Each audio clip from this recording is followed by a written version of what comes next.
రాష్ట్రంలో అధికారంలో ఉన్న పార్టీ కరీంనగర్ జిల్లాలో మాత్రం ప్రత్యర్థి పార్టీలదే పైచేయి. జిల్లాలో 4 అసెంబ్లీ స్థానాలు ఉంటే రెండింటిలో బీఆర్ఎస్ ఎమ్మెల్యేలే గెలుపొందారు. ఉన్న ఒక్క ఎంపీ స్థానంలో బీజేపీకి చెందిన నేత గెలుపొంది కేంద్రంలో మంత్రి పదవిని కూడా అధిష్ఠించారు. చేతిలో ఉన్న సిట్టింగ్ పట్టభద్రుల ఎమ్మెల్సీ స్థానంతో పాటుగా ఉపాధ్యాయుల ఎమ్మెల్సీ స్థానాన్ని కూడా బీజేపీ తాజాగా తన్నుకునిపోయింది. ఇది ఆ జిల్లాలో ప్రస్తుతం కాంగ్రెస్ పార్టీ పరిస్థితి. ఈ క్రమంలో అక్కడ డీసీసీ అధ్యక్షుడి ఎంపిక ఆ పార్టీకి పెద్ద తలనొప్పిగా మారిందట. డీటెయిల్స్ ఈ స్టోరీలో.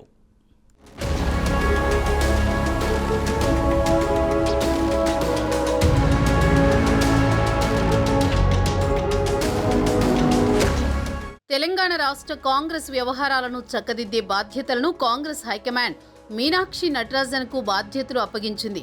ఆమె ఇప్పుడు పార్టీ సంస్థాగత నిర్మాణంపై దృష్టి సారించి కరీంనగర్ జిల్లాలో కాంగ్రెస్ పార్టీకి కాయకల్ప చికిత్స మొదలుపెట్టారు.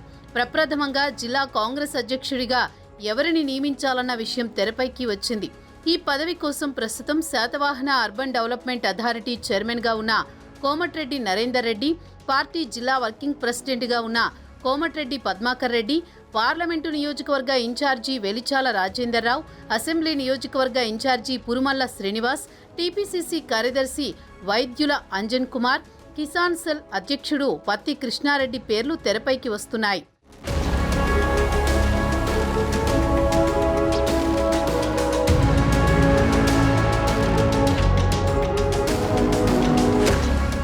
వీరిలో ఎవరినైనా అధ్యక్షుడిగా ఎంపిక చేసి బాధ్యతలు అప్పగిస్తారా, మరెవరినైనా తెరపైకి తెస్తారా అన్నది కాంగ్రెస్ శ్రేణులకి అంతు చిక్కని ప్రశ్నగా మారింది.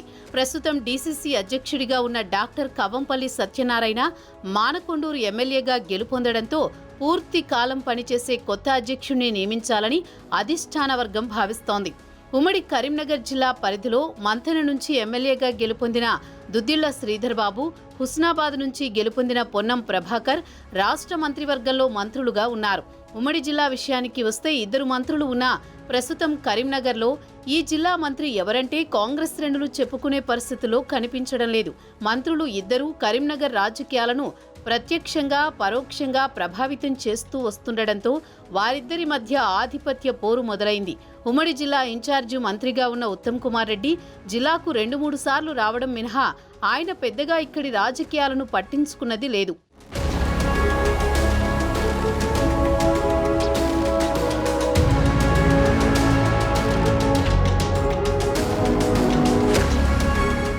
మంత్రులు శ్రీధర్ బాబు, పొన్నం ప్రభాకర్ ఒకరి జోక్యాన్ని ఒకరు ఒప్పుకోకపోవడంతో ఇద్దరి మధ్య పచ్చగడ్డి వేస్తే భగ్గుమనే పరిస్థితి ఉంది. వేదికలపై గాంధీ భవన్ సమావేశాల్లో ఐక్యతారాగాలను వినిపించిన ఇద్దరి వ్యవహార శైలి కడుపులో కత్తులు దాచుకుని కౌగులించుకున్న మాదిరిగా పార్టీ ద్వితీయ శ్రేణి నేతలు శ్రేణులు బాహాటంగానే చెప్పుకుంటున్నారు. శ్రీధర్ బాబు సుడా చైర్మన్గా నరేందర్ రెడ్డిని రికమెండ్ చేసి నియమింపజేశారు. అది నచ్చని పొన్నం ప్రభాకర్ కొద్ది నెలల పాటు నరేందర్ రెడ్డిని కలవడానికి కూడా అంగీకరించలేదు.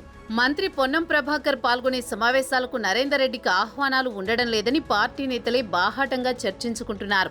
అసెంబ్లీ, పార్లమెంటు నియోజకవర్గ ఇన్ఛార్జీలు పురుమల్ల శ్రీనివాస్, వెలిచాల రాజేందర్ రావు మొదట్లో పొన్నం ప్రభాకర్తో సన్నిహితంగానే ఉండేవారు. ఆయన అనుచరులుగానే కొనసాగుతూ వచ్చినా ఇటీవలి కాలంలో ఆ పరిస్థితుల్లో కొంత మార్పు వచ్చింది. వెలిచాల రాజేందర్ రావు ఈ రాజకీయాలకు దూరంగా పట్టించుకోనట్టు ఉంటూ వస్తూ ఉండగా పురుమల్ల శ్రీనివాస్ తిరుగుబాటు ప్రకటించారు. మంత్రి పొన్నం ప్రభాకర్ వ్యవహార శైలిని తప్పుబట్టి నియోజకవర్గ ఇన్ఛార్జి ఇండిపెండెంట్గా వ్యవహరిస్తున్నారు. 2 మంత్రుల రాజకీయాలు డీసీసీ అధ్యక్ష నియామకంపై కూడా పనిచేస్తున్నాయి. కోమటిరెడ్డి నరేందర్ రెడ్డికి శ్రీధర్ బాబు ఆశీస్సులు ఉండడంతో మంత్రి పొన్నం ప్రభాకర్ ఆయనను అంగీకరించే పరిస్థితి కనిపించడం లేదు. పద్మాకర్ రెడ్డి పొన్నం వర్గీయుడిగా ముద్రపడ్డంతో శ్రీధర్ బాబు ఆమోదం ఆయనకు లభించడం కష్టమే అంటున్నారు.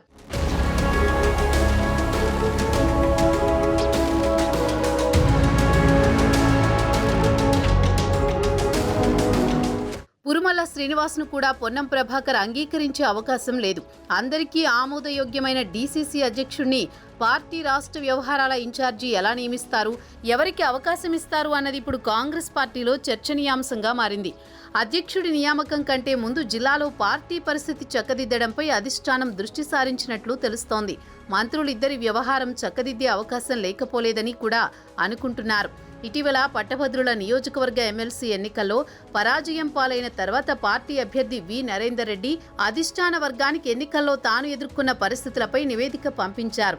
జిల్లాలో కాంగ్రెస్కు సమన్వయపరిచే నేతలు లేరని, అంతో ఇంతో మంత్రి శ్రీధర్ బాబు తన గెలుపు కోసం ప్రయత్నించారని ఆయన మీడియా ముందే వెల్లడించారు.